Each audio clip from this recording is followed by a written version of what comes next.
I think she needs to basically, I think she needs to pipe down. I think we've heard rather too much from Carrie Johnson over the past few years, and particularly over the past few months.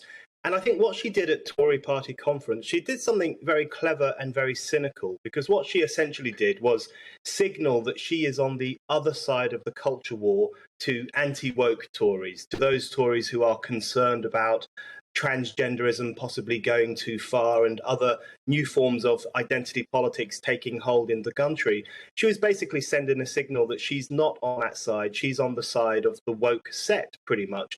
And that's quite an important message for the Prime Minister's wife to be sending. She's basically saying, I'm the closest person to the Prime Minister, and I'm not on your side in the culture war. So I think she was sending a signal to the more traditionalist, more conservative wing of the Tory party, and basically saying to them, listen, I'm putting you on notice, I'm keeping an eye on you, and we're not going to do things the way you want. So she was playing a very cynical political card.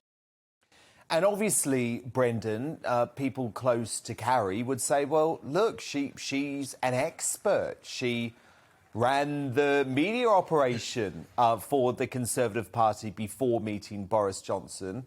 So why should she not play a role? Well, you know, we voted for Boris Johnson. We voted for the Conservative Party. We didn't vote for Carrie Symonds as she was then. We didn't vote for Carrie Johnson. She didn't stand in any elections. She didn't go to the red wall areas and canvass for votes. She didn't put herself on the line in that way. So none of us voted for her. So I don't understand why she's getting to throw her weight around so much in Downing Street. You know, there are reports that she gets to pick who works there, or she gets into arguments with certain members of staff, or she whispers in Boris's ear and makes him pursue a certain agenda. Now, of course, to a certain extent, political wives have done that all the time, but it seems to be a bit more explicit with Carrie, and it seems to be something that she is purposefully pursuing, and I find that very worrying. The thing that irritates me most is that Boris Johnson was largely swept to power by millions of working class votes, millions of working class disaffected Labour voters put him into power.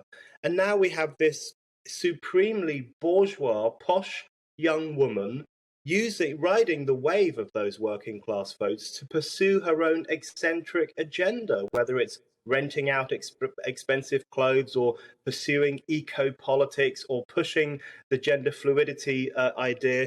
I don't think it's right for someone from her background to ride the wave, that democratic wave, to go after policies that most normal people would probably not agree with.